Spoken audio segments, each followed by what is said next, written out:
and it was different from how I handled the Because you was doing what your mama would do. Exactly. It's indisputable facts. And it's sad I have to say indisputable in front of the word facts, but it's true. As human beings, the way we develop, if anybody that has ever worked with children, they know we model, we pick up, we get our program and our paradigms, our beliefs, our inner beliefs on how we behave, because what you know don't control how you act. It's your actual beliefs that are programmed into you. And when all you've seen is a female running stuff, and you got to think about it, nowadays it's households full of nothing but women. The mama being told how to be a single independent mama by her mama. Her mama don't got no man, but she got some sisters and some aunties. They all run the family. These the opinion leaders. They make all the decisions. And then you got 2, 3, 4, 5 young teen boys being raised by them. Literally my scenario. Yes, and it gets to a point where it's like, how long are we gonna keep pretending like this shit makes sense? And then, you know, like I said earlier, I'm gonna touch on it a little bit, and this bothers a lot of people, but I gotta say, I understand a lot about history and where our people come from.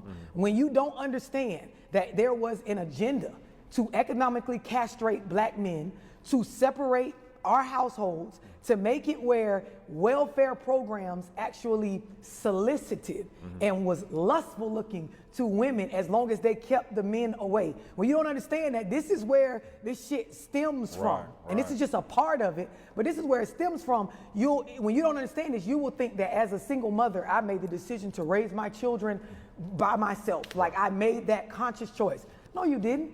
You was programmed, and your mama was programmed, and anybody before you that did this from a happy space, like this is the thing to do, bragging about it, advising other women under them that, girl, keep your baby. It don't matter if he around. You could do it by yourself. Y'all don't understand. You psychologically programmed.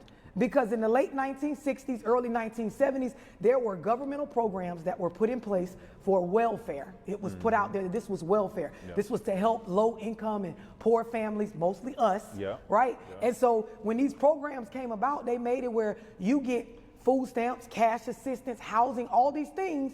But one of the main stipulations was you cannot have a male in the household.